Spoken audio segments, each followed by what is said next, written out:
उधर टाटा सन्स के पूर्व चेयरमैन रतन टाटा का 86 साल की उम्र में निधन हो गया। मुंबई के ब्रीच कैंडी हॉस्पिटल में उन्होंने आखिरी सांस ली। बढ़ती उम्र से जुड़ी तकलीफों के चलते उन्हें अस्पताल में भर्ती करवाया गया था। रतन टाटा से जुड़ी ये एक खास रिपोर्ट देखिए।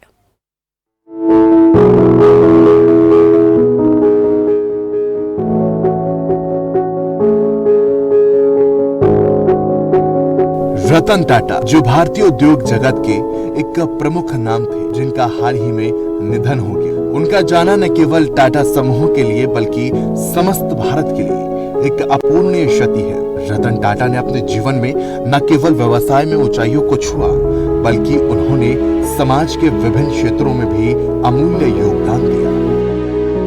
बात रतन टाटा के सफर की। 1937 में रतन टाटा का जन्म सोनू और नवल टाटा के एक घर हुआ। 17 साल की उम्र में कॉर्नेल विश्वविद्यालय यूएसए के लिए गए। वास्तुकला में स्नातक की डिग्री हासिल की। टाटा इंडस्ट्रीज में सहायक के रूप में टाटा समूह में शामिल हुए। टाटा इंजीनियरिंग और लोकोमोटिव कंपनी के जमशेदपुर संयंत्र में ट्रेनिंग ली। ट्रेनिंग प्रोग्राम के लिए Tata iron and steel company में गए। 1965 में टिस्को के इंजीनियरिंग सेक्शन में टेक्निकल ऑफिसर नियुक्त हुए। ऑस्ट्रेलिया में टाटा समूह के निवासी प्रतिनिधि के रूप में काम किया। 1970 में भारत लौटे। टाटा कंसल्टेंसी सर्विसेज में शामिल हुए। 1974 में टाटा सन्स के बोर्ड में निदेशक के रूप में शामिल हुए। 1975 में हार्वर्ड बिजनेस स्कूल में एडवांस मैनेजमेंट प्रोग्राम पूरा किया। साल 1981 में टाटा इंडस्ट्रीज के अध्यक्ष नियुक्त किए गए। 1983 में टाटा रणनीतिक योजना का मसौदा तैयार किया। राष्ट्रीय एयरलाइन एयर इंडिया के अध्यक्ष के रूप में कार्य किया। जेआरडी टाटा से टाटा सन्स के अध्यक्ष और टाटा ट्रस्ट के अध्यक्ष का पदभार संभाला। 2000 के बाद टाटा समूह के विकास और वैश्वीकरण अभियान ने उनके नेतृत्व में गति पकड़ी। टाटा नैनो को लॉन्च किया, जो उस अग्रणी छोटी कार परियोजना से पैदा हुई थी। भारत सरकार द्वारा पद्म विभूषण से सम्मानित किया गया। दिसंबर 2012 टाटा समूह के साथ 50 साल बिताने के बाद टाटा सन्स के अध्यक्ष पद से हटे। टाटा सन्स के मानद अध्यक्ष नियुक्त किए गए। अक्टूबर 2024 टाटा का 86 वर्ष की आयु में निधन हो गया। रतन टाटा का असली चेहरा उनके व्यावसायिक सफलता से कहीं अधिक उनके मानवीय मूल्यों में छिपा है। उन्होंने हमेशा समाज के उत्थान के लिए काम किया। शिक्षा, स्वास्थ्य और महिला सशक्तिकरण जैसे मुद्दों पर उनकी प्रतिबद्धता ने उन्हें एक अलग पहचान दी। उनके द्वारा स्थापित टाटा ट्रस्ट ने लाखों लोगों की जिंदगी में बदलाव लाया। वो मानते थे कि एक सफल व्यक्ति का कर्तव्य है कि वो अपने समाज के प्रति जिम्मेदार हो। रतन टाटा का व्यक्तिगत जीवन भी अनुकरणीय रहा। वो सरल और विनम्र थे और हमेशा दूसरों की भलाई के लिए तत्पर रहते थे। उनकी गहरी सोच और दृष्टिकोण ने उन्हें एक सच्चा नेता बनाया। वो हमेशा कहते थे, सच्ची सफलता तब होती है जब आप अपने काम के जरिए दूसरों की जिंदगी में बदलाव ला सकें। रतन टाटा का निधन एक ऐसा शून्य छोड़ गया है जिसे भरना कठिन है। उनके योगदान और दृष्टिकोण ने न केवल टाटा समूह को बल्कि पूरी दुनिया को एक नई दिशा दी है। उनकी यादें और शिक्षाएं हमेशा हमारे साथ रहेंगी। उन्होंने हमें सिखाया कि सच्चा नेतृत्व न केवल व्यावसायिक सफलता में है बल्कि समाज के प्रति जिम्मेदारी निभाने में भी है। रतन टाटा का मानना था कि व्यापार केवल मुनाफा कमाने का साधन नहीं बल्कि समाज की भलाई के लिए भी होना चाहिए। उन्होंने कई सामाजिक पहलों को प्रोत्साहित किया, जिसमें शिक्षा, स्वास्थ्य और महिला सशक्तिकरण शामिल थे। टाटा ट्रस्ट के माध्यम से उन्होंने अनेक सामाजिक कार्यों में योगदान दिया। रतन टाटा की दूरदर्शिता और नेतृत्व कौशल के कारण उन्हें अनेक अंतर्राष्ट्रीय सम्मान और पुरस्कार प्राप्त हुए। उन्हें कई विश्वविद्यालयों से मानद डॉक्टरेट की उपाधि भी दी गई। उनके व्यवसाय के दृष्टिकोण और मानवीय मूल्यों ने उन्हें एक अद्वितीय नेता बनाया। टाटा एक देश के हीरा थे, जिन्होंने देश की इकोनॉमी में भी और देश के इंडस्ट्रियल में भी, भारत में भी, भारत के बाहर भी, जिन्होंने एक बड़ा नाम रतन टाटा का था। देश के बड़े कारोबारी उद्योगपति रतन टाटा जी भी हमारे बीच नहीं रहे हैं। एक ऐसे उद्योगपति जिन्होंने अपना और उस समूह ने देश की अर्थव्यवस्था में बहुत बड़ा योगदान दिया है। आजादी से पहले और आजादी के बाद से टाटा समूह ने बहुत बड़ा देश की आर्थिक स्थिति को सुधारने में और आर्थिक तरक्की के लिए बड़ा योगदान किया है।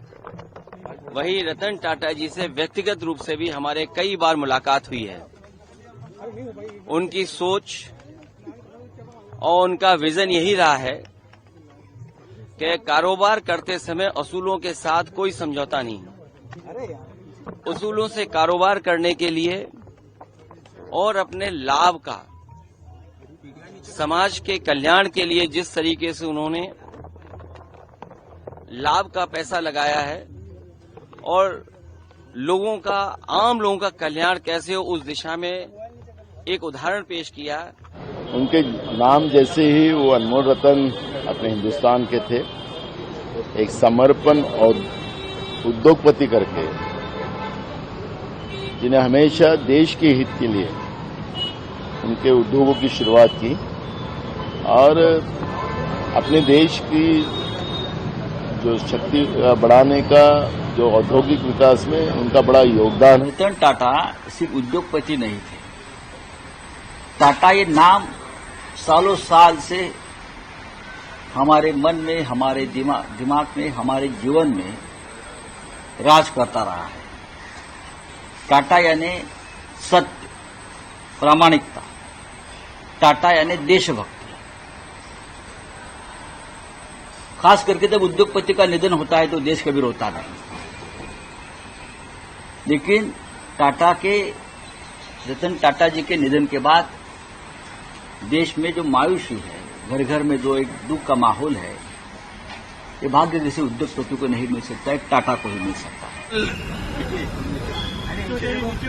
रत्न कहते हैं, वो रहा नहीं।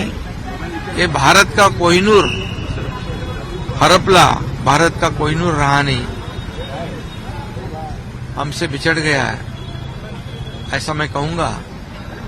और रतन टाटा जी हमारे में नहीं रहे, ये बहुत ही वेदनादायी, दुखद घटना है हमारे लिए, पूरे देश के लिए। पूरे देश का एक अभिमान था, हमारे महाराष्ट्र का भी अभिमान था। एक इतने बड़े ओहदे पर पहुंचने के बाद इतना सीधा साधा रहना, जमीन से जुड़ा रहना, ये बहुत कठिन काम वो करते थे।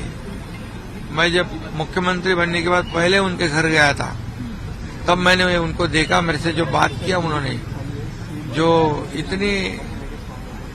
इतना व्यक्तिमत्व जो है उनका, डाउन टू अर्थ, एक सीधा सादा रहना, मराठी में हम कहते हैं सादी राहणी, उच्च विचारसरणी। और लाखों लोगों को उन्होंने उद्योजक बनाया।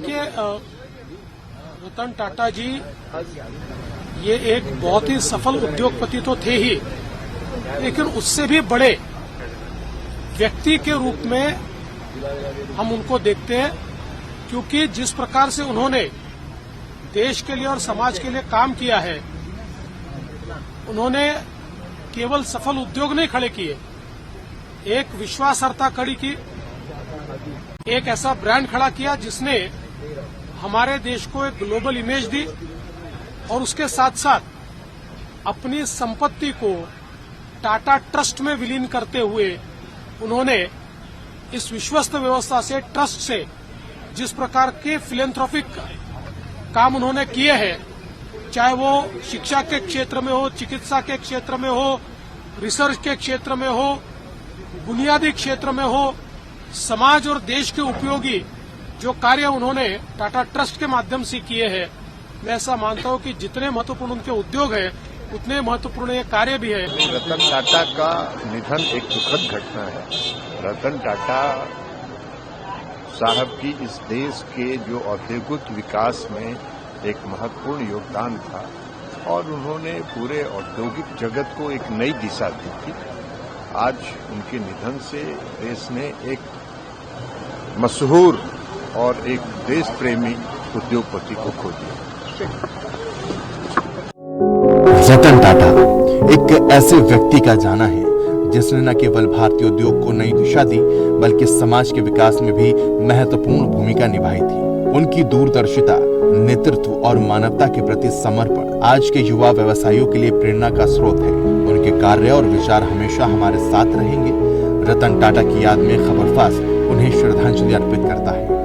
भारतीय उद्योग में उनका नाम हमेशा सम्मान के साथ लिया जाएगा। उनके योगदानों के प्रति कृतज्ञता व्यक्त करते हुए हम उनके परिवार और प्रियजनों के प्रति संवेदनाएं व्यक्त करते हैं। रतन टाटा का निधन न केवल एक व्यक्ति की हानि है, बल्कि एक युग का समाप्त होना है। उनके विचार और कार्य हमें हमेशा प्रेरित करेंगे। खबर फास्ट के लिए राधिका की रिपोर्ट।